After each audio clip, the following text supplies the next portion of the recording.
The old Victorian house loomed before her, its windows like dark, hollow eyes staring into the night.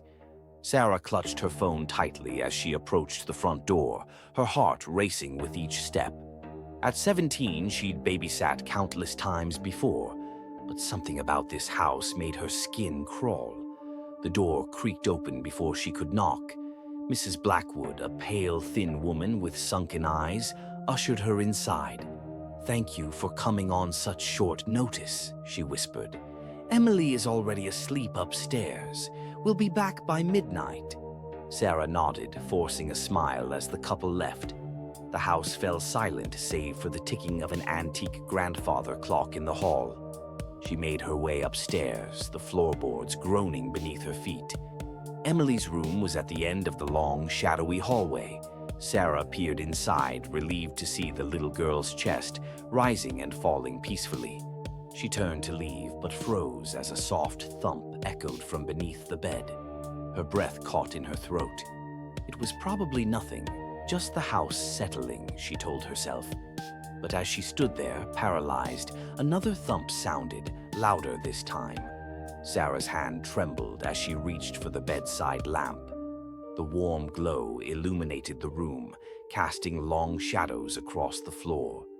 Sarah's eyes were drawn to the gap between the bed and the carpet. Something moved in the darkness. Every instinct screamed at her to run, but Sarah found herself inching closer, heart pounding in her ears. She knelt beside the bed, her fingers gripping the edge of the comforter. With a deep breath, she lifted it and peered underneath. Two glowing eyes stared back at her. Sarah's scream caught in her throat as a hand, pale and impossibly long, shot out from the shadows. Icy fingers wrapped around her wrist, yanking her forward. She struggled, kicking and thrashing, but the grip was inhumanly strong. The thing beneath the bed began to emerge.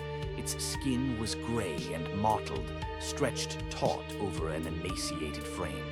Its mouth gaped open, revealing rows of needle-like teeth. Sarah's free hand scrambled for anything she could use as a weapon. Her fingers closed around the base of the lamp, and she swung it with all her might. There was a sickening crack as it connected with the creature's skull. The grip on her wrist loosened, and Sarah scrambled backward, her chest heaving. The thing let out an inhuman shriek, retreating into the darkness beneath the bed. Emily stirred, sitting up groggily. "What's happening?" she mumbled, rubbing her eyes. Sarah grabbed the girl, scooping her into her arms. "We need to go now," she gasped, racing for the door. They thundered down the stairs, Sarah's heart threatening to burst from her chest. She fumbled with the front door lock, glancing over her shoulder. A shadow moved at the top of the stairs, accompanied by the sound of something heavy being dragged across the floor. The door finally swung open, and Sarah bolted into the night, Emily clinging to her neck. She ran until her lungs burned, not daring to look back.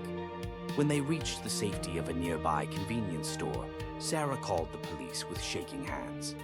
As she waited, holding Emily close, she couldn't shake the image of those glowing eyes and reaching hands from her mind. The Blackwoods arrived at the store in a panic, having received a frantic call from the police. They hugged Emily tightly, showering her with kisses. "What happened?" Mrs. Blackwood asked, her face pale with worry. Sarah opened her mouth to explain, but hesitated. How could she describe the horror she'd witnessed? Would anyone believe her? In the end, she simply shook her head. I thought I saw someone in the house," she stammered. "I panicked and ran." The police found nothing when they searched the Blackwood home. No signs of forced entry, no evidence of an intruder.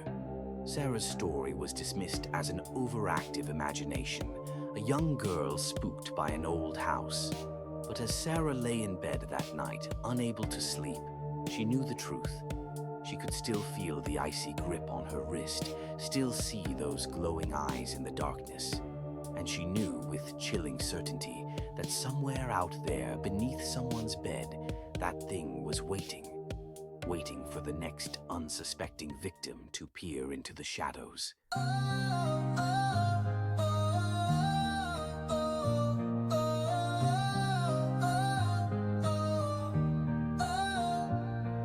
When the night gets bright and the stars align, we stir up dreams in cosmic time. A little stardust, a little tune, you're mixing it with the moon.